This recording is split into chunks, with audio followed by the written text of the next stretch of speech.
282890116. Saya mahasiswa program studi pendidikan matematika. Saya Mersiana Martinus dengan NIM 2022-89005. Saya mahasiswa dari program studi pendidikan matematika. Di sini kami akan menjelaskan beberapa materi dari mata kuliah analisis kompleks dengan dosen pengampu mata kuliah Bapak Mikhail Linuhan SPD MSc. Kita masuk pada materi yang pertama, yaitu bilangan kompleks. Jadi di sini definisi bilangan kompleks. Bilangan kompleks adalah bilangan yang terdiri dari gabungan bilangan real dan bilangan imajiner. Bilangan kompleks dapat ditulis dalam bentuk Z sama dengan A tambah BI atau X, Y, di mana A dan B adalah bilangan real, I adalah bilangan imajiner yang didefinisikan sebagai I sama dengan akar dari negatif 1. Di sini X, Y adalah pasangan terurut dari dua bilangan real X dan Y. Berikut kita masuk pada contoh soal. Jika diberikan bilangan kompleks Z1 sama dengan 2 tambah 3I dan Z2 sama dengan 1 kurang I, tentukan Z1 tambah Z2, Z3 sama dengan Z1 tambah Z2 dan tentukan penyelesaiannya. Di sini penyelesaian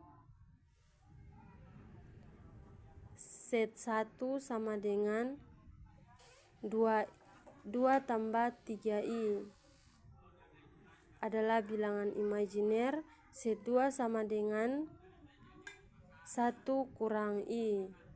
Ini untuk bilangan real dan I mewakili bilangan imajiner. Yang pertama, kita tentukan dulu Z1 tambah Z2. Di sini 2 tambah 3I ditambah dengan 1 kurang I. Jadi sama dengan 2 tambah 1 ditambah dengan 3I kurang I. Jadi di sini hasil dari 2 tambah 1 sama dengan 3 dan 3I kurang I sama dengan 2I. Jadi hasil dari Z1 tambah Z2 sama dengan 3 tambah 2I. Yang berikut kita masuk pada bagian B. Z3 ditambah Z1 sama dengan 3I tambah 2I dan ditambah dengan 2 tambah 3I sama dengan 3I dikurangi dengan 2I, jadi 3 tambah 2 ditambahkan dengan 2 tambah 3I, jadi 2 tambah 3I sama dengan 2I ditambah dengan 3I, jadi 3 ditambah dengan 2 hasilnya 5 dan 2I ditambah 3I sama dengan 5I. Jadi hasil dari Z3 ditambah Z1 sama dengan 5 ditambah 5I. Materi yang kedua yaitu bentuk kutub dan eksponen bilangan kompleks. Di sini yang pertama kita tentukan bentuk kutub. Jadi definisi dari bentuk kutub yaitu bilangan kompleks Z sama dengan X tambah Y dapat disajikan dalam koordinat kutub R theta. Misalkan X sama dengan R cos theta dan Y sama dengan R sin theta, maka Z sama dengan X tambah Y dapat dinyatakan dalam bentuk kutub.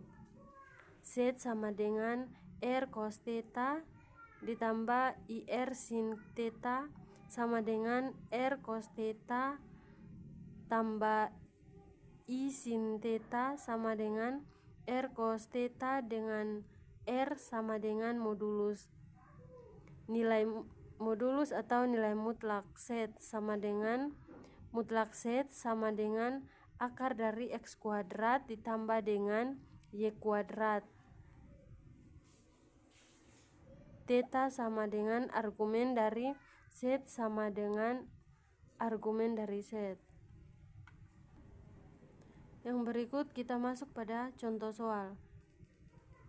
Yang pertama, tentukan koordinat kutub dari titik 2,2 akar dari 3. Penyelesaian koordinat Kartesius A 2,2 akar 3 diperoleh X sama dengan 2 dan Y sama dengan 2 akar 3. Jadi di sini R sama dengan akar dari X kuadrat ditambah dengan Y kuadrat. Hasilnya yaitu akar 4 ditambah dengan 12 sama dengan akar 16. Jadi akar 16 disederhanakan menjadi 4. Yang berikut, kemudian tan theta sama dengan Y per X sama dengan 2 akar 3 per 2 sama dengan 2 akar 3 per 2 sama dengan akar 3. Jadi di sini theta sama dengan 60 derajat. Jadi koordinat kutub dari A 2,2 akar dari 3 adalah 4,60 derajat. Yang berikut bentuk eksponen. Jadi definisi bentuk eksponen adalah cara menuliskan bilangan yang merupakan hasil perkalian suatu bilangan dengan dirinya sendiri secara berulang-ulang. Eksponen juga disebut sebagai bilangan berpangkat.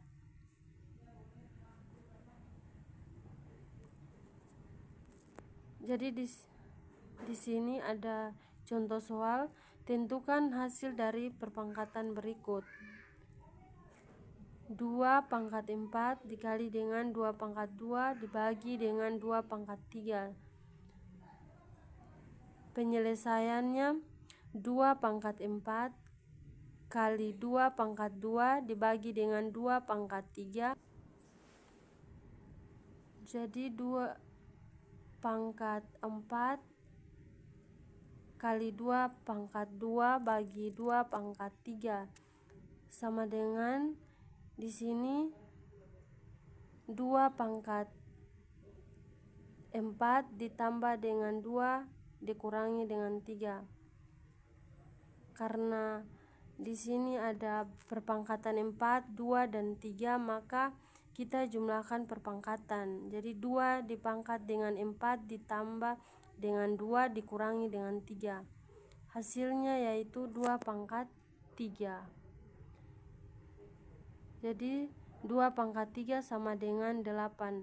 Jadi hasil dari contoh soal yang 2 pangkat 4 kali 2 pangkat 2 dibagi dengan 2 pangkat 3 sama dengan 8. Materi berikut persekitaran atau bola terbuka.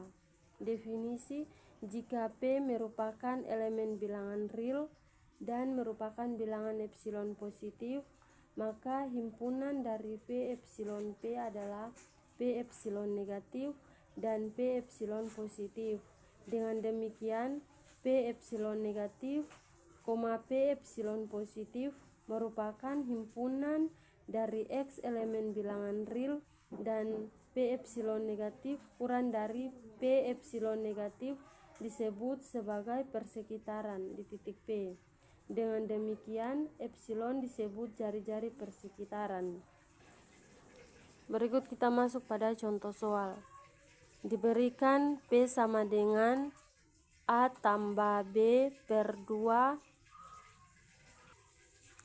dan epsilon B kurang A per 2. Persekitaran A tambah B per 2 dengan jari-jari B kurang A per 2.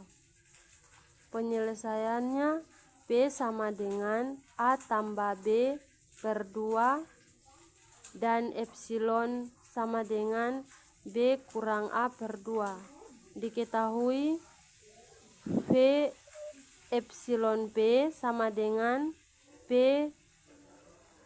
epsilon negatif dan P epsilon positif, sehingga V B kurang A per 2 dikali A tambah B per 2 sama dengan A tambah B per 2 dikurangi dengan B kurang A per 2 dan A tambah B per 2 tambah B kurang A per 2.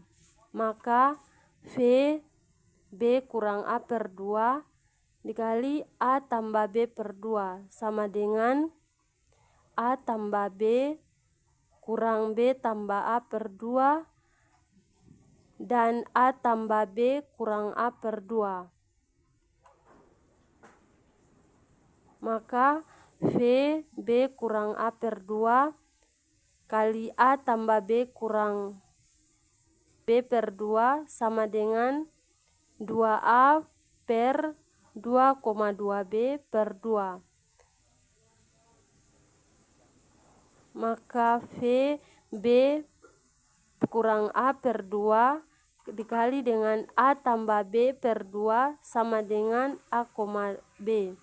Jadi dari persekitaran A tambah B per 2 dengan jari-jari B kurang A per 2 adalah V A kurang B per 2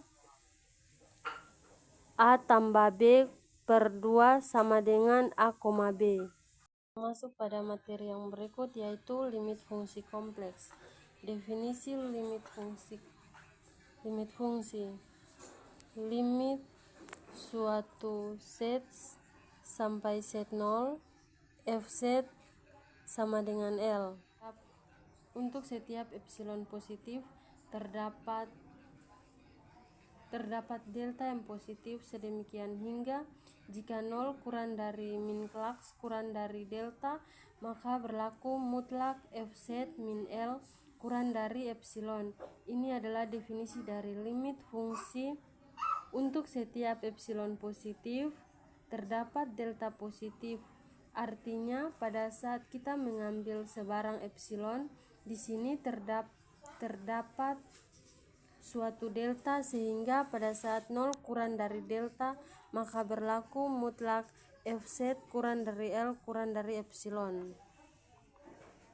Yang berikut kita masuk pada contoh soal. Buktikan bahwa limit fungsi set mendekati 3i dari 5c tambah 7 sama dengan 15i tambah 7.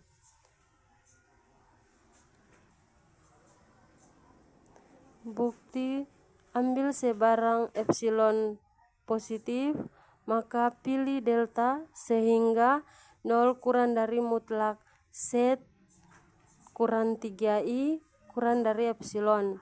Maka mutlak 5c tambah 7 kurang 15i tambah 7 sama dengan mutlak 5 set kurang 15i sama dengan mutlak dari 5 kali set kurang 3i sama dengan 5 kali mutlak dari set kurang 3i kurang dari 5 delta sama dengan 5 epsilon per 5 sama dengan epsilon.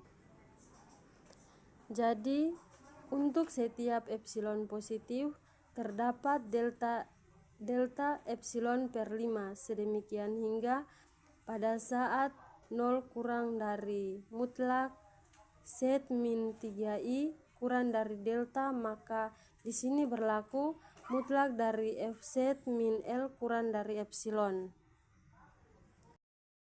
Materi yang berikut turunan fungsi kompleks.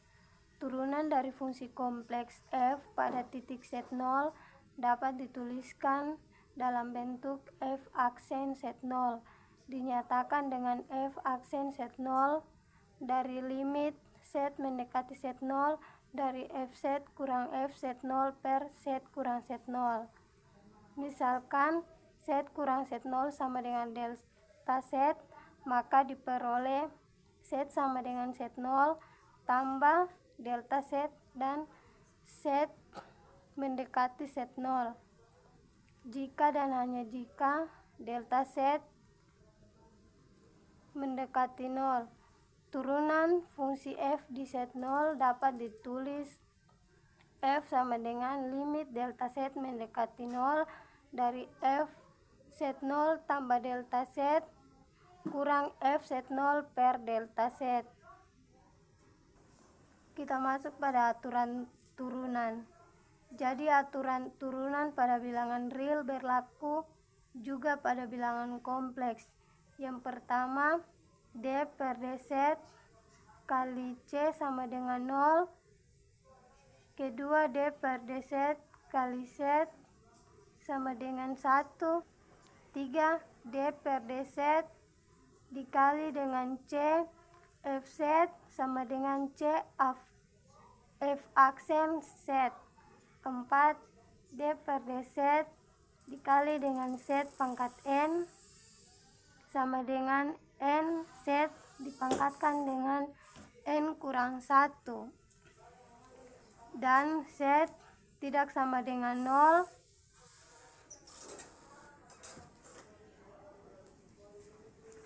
Dan N merupakan elemen bilangan Z. Yang kelima, D per dz dikali dengan Fz tambah Gz sama dengan F aksen Z tambah G aksen Z. 6, D per dz dikali dengan F aksen Z dikali dengan Gz sama dengan F aksen Z dikali dengan Gz ditambah dengan Fz dan dikali dengan G aksen Z. 7, D per dz dikali dengan Fz per Gz sama dengan F aksen Z kali G Z kurang Fz dikali dengan G aksen Z per Gz kuadrat. Kita masuk pada contoh soal. Tentukan turunan dari fungsi berikut. Fz sama dengan Z pangkat 3 kurang I dikuadratkan. Penyelesaian, F aksen Z sama dengan 2 Z pangkat 3 kurang I dikali dengan 3Z sama dengan 6Z dikali dengan Z pangkat 3 kurang I. Sehingga untuk Z sama dengan I diperoleh F aksen Z sama dengan 6Z dikali dengan Z pangkat 3 kurang I sama dengan 6I dikali dengan I pangkat 3 kurang I. Maka 6I dikali dengan negatif 2I sama dengan negatif 12I dikuadratkan. Kita masuk pada materi yang berikut, materi persamaan kunci Riemann. Jadi persamaan kunci Riemann digunakan untuk menguji keanalitikan suatu fungsi kompleks.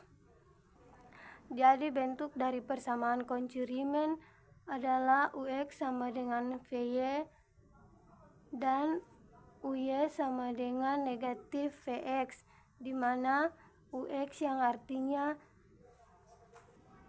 du per dx artinya u diturunkan terhadap x, sedangkan Vy yang artinya dv per dy yang artinya u diturunkan terhadap y du per dy yaitu Vy.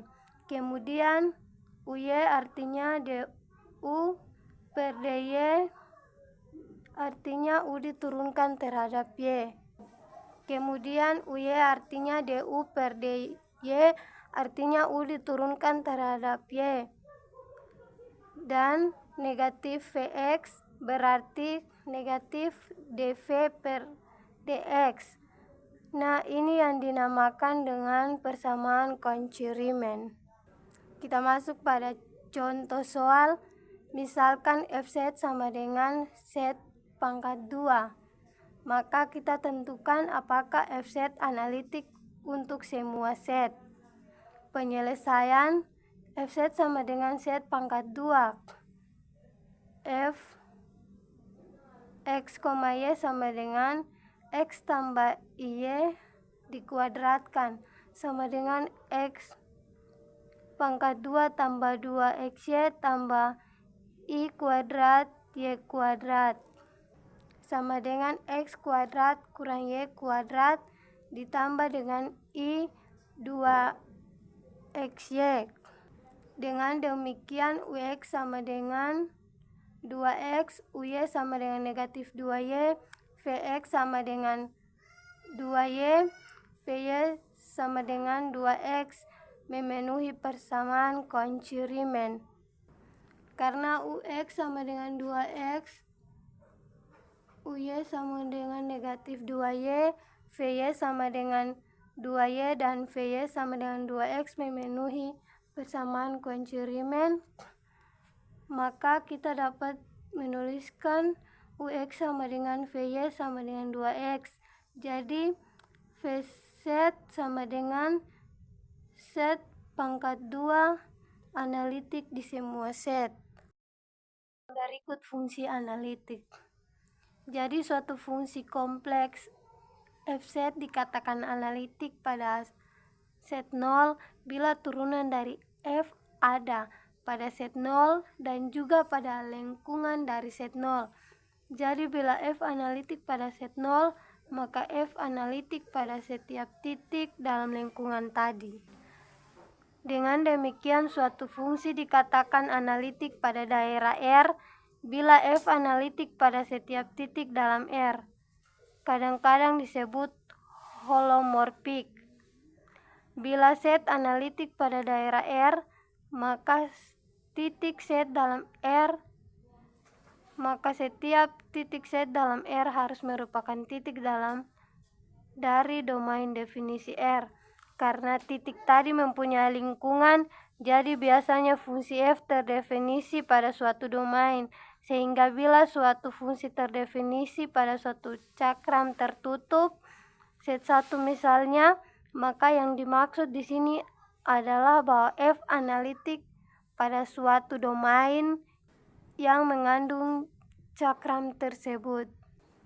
Nah, pada bagian ini akan ditunjukkan bahwa bila fungsi analitik pada suatu titik, maka semua turunan dari F pada titik tersebut ada dan analitik. Misalnya F analitik pada kontur C yang sederhana dan tertutup dan set di titik di dalam set. Misalnya set titik-titik pada C dan dengan menggunakan rumus integral kunci didapat dikatakan Fz sama dengan 1/2 pi integral dari Fz ds per z kurang z. Kemudian akan dibuktikan bahwa turunan dari F pada set ada dan bentuk integralnya adalah F aksen Z sama dengan 1/2 pi integral dari Fs per S kurang Z dikuadratkan. Maka di sini membuktikan di sini 2 didapat dengan menggunakan integral dari persamaan 1 terhadap Z.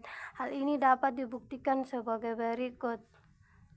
Jadi Fz tambah delta Z kurang Fz per delta Z sama dengan 1/2 pi dengan integral dari batas bawah C dari 1/S kurang Z kurang delta Z kurang 1/Z kurang Z. Maka 1/2 pi integral dengan batas bawah C dikali dengan Fz ds per S kurang Z kurang delta Z dikali dengan S kurang Z sama dengan Fz per delta Z ds. Contoh soal, diketahui Fz sama dengan 2Z tambah 1 per Z pangkat 3 tambah 1 analitik. Penyelesaian Fz tidak kontinu di titik pada saat Z pangkat 3 tambah Z sama dengan 0. Maka Z dikali dengan Z pangkat 2 tambah 1 sama dengan 0. Dengan demikian Z sama dengan 0 membentuk Z kuadrat sama dengan negatif 1. Dengan demikian Z sama dengan plus minus akar dari negatif 1 sama dengan plus minus I. Maka Fz tidak kontinu di titik Z sama dengan 0 membentuk Z sama dengan plus minus I. Dengan demikian Fz analitik di semua Z kecuali di Z0 membentuk Z sama dengan plus minus I. Sekian dari materi kami. Terima kasih.